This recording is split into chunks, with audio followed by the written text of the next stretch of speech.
Netflix released a documentary last week called Trust Me, The False Prophet. If you haven't watched this, trust me, you're going to want to. And I'm going to give you a couple of reasons why you should. Before I jump in, as always, major trigger warning. I'm going to give you a quick recap with no spoilers, so at least you know what the hell we're talking about.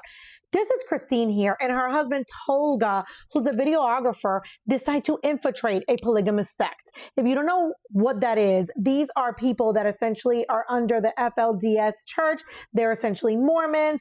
And well, Warren Jeff here was arrested years ago because they realized that he was marrying a whole bunch of young girls that were 13, 14 years old. They didn't have a choice but to marry the prophet. To them, in their mind, oh my God, I'm marrying a prophet. This is what God has called me to do. However, years of abuse were highlighted, came out, and this man was sentenced to life in prison. So here comes Sam, and he's like, hey, y'all, I've arrived. I'm actually the new prophet. Yes. And in the documentary, you're going to learn how he got all of these wives. However, Christine here knows that he most likely has young girls as wives, is most likely essaying them. And well, she decides to infiltrate the sect. That's right. She moves to the area that they live in, talks to them and tells them, I'm going to make a documentary so that people can learn about you guys and how happy you are to be married to this man, etc. And he was all for it because he needs a lot of attention.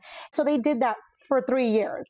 That's right. They got so close to these women, especially her, that one of them had a baby and named their child Christine. And named that child after her. So for 3 years, she would eat dinner with them. She would talk to them. They would even record everything where he's telling them how he married the girls and how he loves them all, how they themselves are saying, we feel so honored to be here. And you're like, what the hell? Because he's not only married to these young girls that may have just turned 18, 19, but he's also married to their mothers. Again, you'll learn how they ended up all together.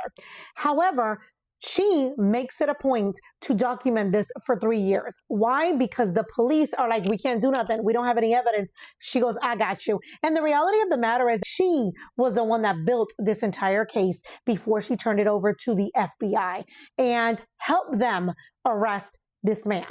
What are the 2 reasons you should watch it? First and foremost, especially if you have teenagers and young adults, they need to watch this. They need to see how someone can come into their lives and infiltrate them, gain their trust, make them feel like somehow, some way they're always there when you need them. Hell, you might even name your child after them.